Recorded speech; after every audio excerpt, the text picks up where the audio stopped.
And the angel looks at him and said, "Who said you're in heaven?" If you got everything you wanted, the moment you wanted it, you wouldn't be happy. You'd be in hell. We are drowning in information, yet starving for wisdom.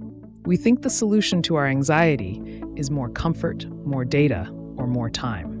But Tony Robbins, after 4 decades of coaching presidents, billionaires, and athletes, argues the opposite.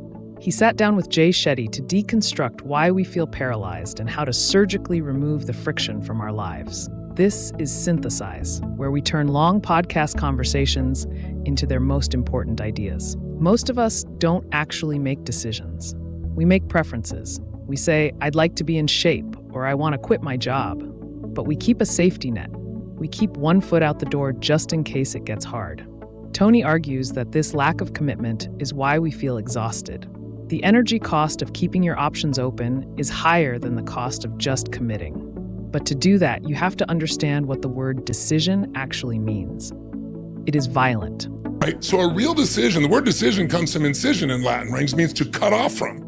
When you cut off any other possibility except what you committed to, you'll find the way. It's always tell people, if you want to take the island, burn your boats. As long as your brain has a way out, it'll go back. And it's amazing what you'll do when there's no option to go back. Burn the boats. If you have a plan B, you will likely use it. The moment you cut off the retreat, your brain stops processing whether you should do it and switches entirely to how to do it. But even if we want to decide, we freeze. We live in an era of analysis paralysis. We think being smart means having all the data. We wait for 100% certainty before we move. Tony shares a story from General Schwarzkopf, the commander of Allied forces during the Gulf War. When he was a young private, he watched the Pentagon agonize over a decision for 10 years. When he asked his general how to lead when you don't know the answer, he was given Rule 13. He says, "What's Rule 13? I couldn't figure out what Rule 13 was. When put in command, take charge." He goes, "Okay." And he goes, but how do I make the right decision? He goes, "Rule 14. He goes, "Rule 14, sir? What's Rule 14? Do what's right." Do what's right. It sounds too simple to be useful, but that's the point. Complexity is the enemy of execution. In the absence of perfect information, a decisive error is often better than a perfect delay. There is a hierarchy to human will. Level 1 is decision.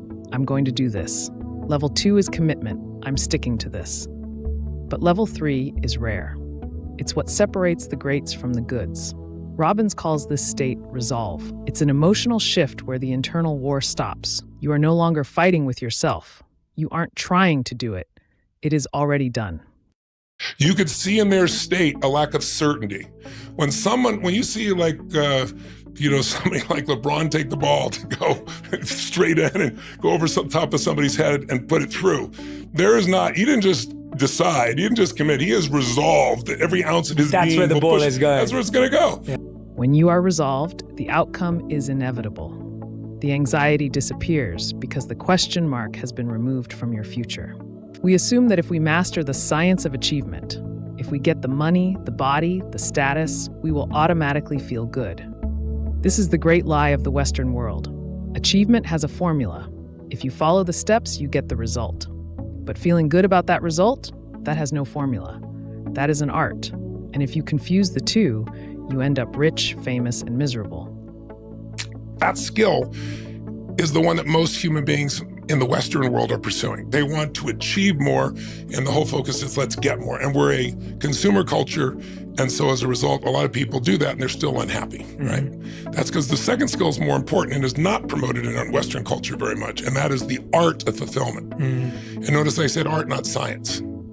You can outsource the science, you can hire a trainer for your body or a manager for your money.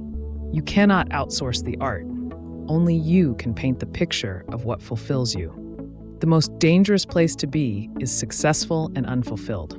Because when you're failing, you can tell yourself, I'll be happy once I make it. But when you make it and you're still empty, you run out of excuses. Robbins points to Robin Williams as the tragic archetype of this paradox. A man who won the game of life on every measurable metric, yet lost the war for his own spirit.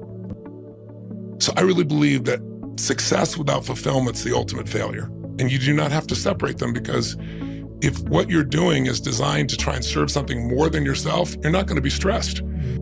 Success without fulfillment is the ultimate failure.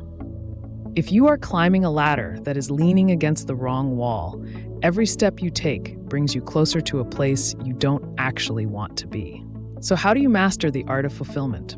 You have to realize that objects, events, and bank accounts have no inherent meaning. We assign meaning to them. Tony tells the story of his friend Steve Wynn, a billionaire who bought a simple painting of an orange square for $87 million. To Tony, it was just paint. To Steve, it was spiritual ecstasy. He can barely see, but he can have almost an orgasm looking at that. Because he finds meaning in everything. Like he knows what every stroke means. I see an orange square, I'm unsophisticated. So what makes you feel fulfilled depends on what you focus on. And people say, why did he do that? He should have given that money away. He's given millions and millions and millions, hundreds of millions of dollars away. That's just everybody's judgment. I think you should figure out what it is that fulfills you, because if you don't find fulfillment, you're going to be miserable.